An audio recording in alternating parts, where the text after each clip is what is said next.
Hello beautiful people, my name is Shayla and I am a high school French teacher who lives in one of the islands found in the Bahamas. So basically the Bahamas is a chain of 700 islands and keys and it's located in the Caribbean. If you're new here, I'd like to welcome you to my little corner of the internet, and if you haven't done so, I do hope that you subscribe and become a part of our community. In today's video, we're going to learn 5 virtual online icebreakers that is just going to make your first day of class just go patow. Yes. Okay, so it's going to create some excitement in the students, and these 5 virtual icebreakers are perfect for your very first day of your virtual class. Last school year, we teachers, we didn't have to think about virtual icebreakers. Basically, you walked into the classroom, you did a basic introduction, and you had students introduce themselves. But however, this school year, which is the non-traditional school year, we have to now come correct. We have to be creative. We have to bring out all of that creativity that has been stored inside of us, and we have to bring it out into our virtual classrooms. And so these get to know activities or icebreakers are just perfect for the first day of school. So teachers, getting to know your students on the online or virtual platform is just as important as getting to know them if you're in the face-to-face classroom. And normally we know that the first day of school is usually the most awkwardest first day of school, especially for those students coming in from the primary school and entering the junior high, or those going into the senior high.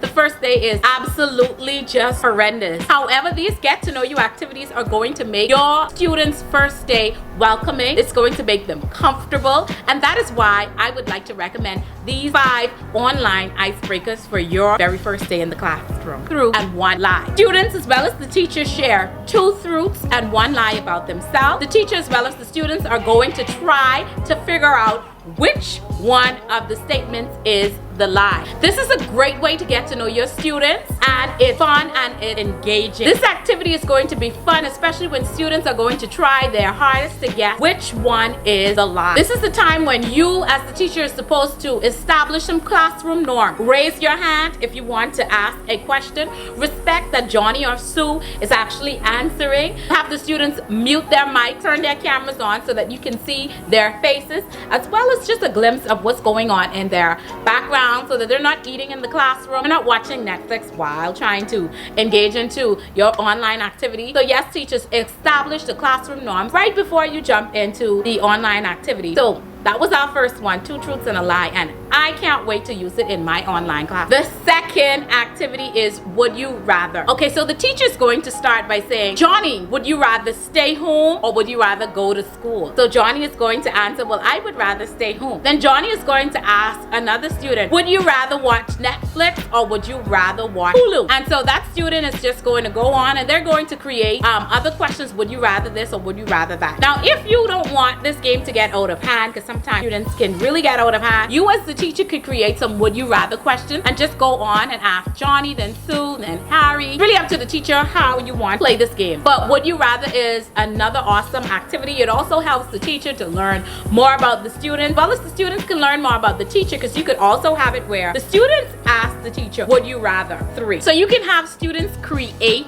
a 1-minute video sharing an introduction about themselves. Now we know that majority of our students own a cell phone, so it is going to be quite easy for them to just jump on any application and just record a 1-minute video talking about themselves, sharing things that they like, their favorite color, what they like to do in their spare time, what their favorite subject is, and just what they want to be in the future. Any 5 things or any number of things you want them to fit in a 1-minute video, you can have the students record it and then post it up. Now you can use a number of learning management systems to do this. You can have them posted on Google Classrooms, you can have them posted on Flipgrid or Edmodo, whichever learning management system you use. However you want to make this activity even engaging and fun is up to you. So that is our 3rd icebreaker. Icebreaker number 4, which will be a virtual bingo. Now you can take this from 2 ways. Okay, the first way would be you can create quite a few bingo cards where you would put some adjective in there. Let's say short, tall, sassy, skinny.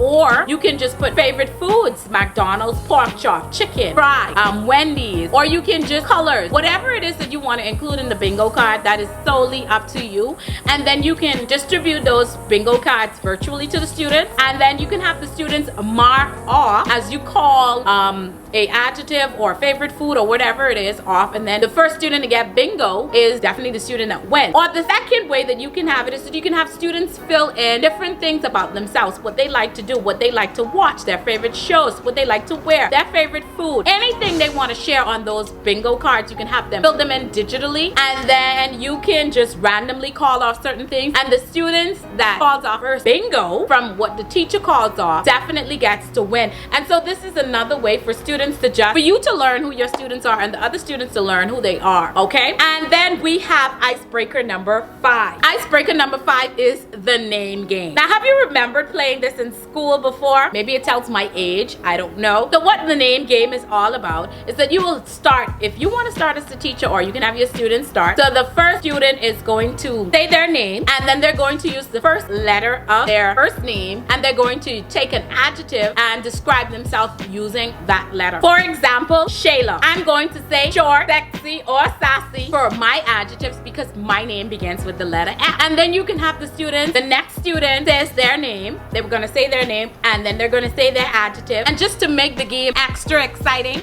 I would have the second student state what the previous student said. So it helps the students to try to remember. It helps the students to pay attention. And you as the teacher get to see who's good at remembering, who's good at paying attention. The game is an awesome activity that you would like to definitely implement in one of your first day virtual classes or even the face-to-face class. So these 5 activities are definitely going to warm up your class session, take out some of that awkwardness, and definitely have the students come in, feel welcome, feel like they're a part of your class. I'm super excited that you stayed to the end of this video. So I can't wait to hear some of your comments as to some online activities or virtual classroom icebreakers that you're going to use in your class. It may be something that I haven't shared, or it could be something that I've shared already. Give me your twist as how you're going to use some of these activities. It is not necessary that you use my example to the T, but you can tweak these online activities to better you, your personality, and definitely your student. If you found the video engaging, informative, and interesting, don't forget to hit that like button, subscribe if you haven't done so already, and share this video with all of your teacher friends. With that being said, thank you, and I'll see you in the next video.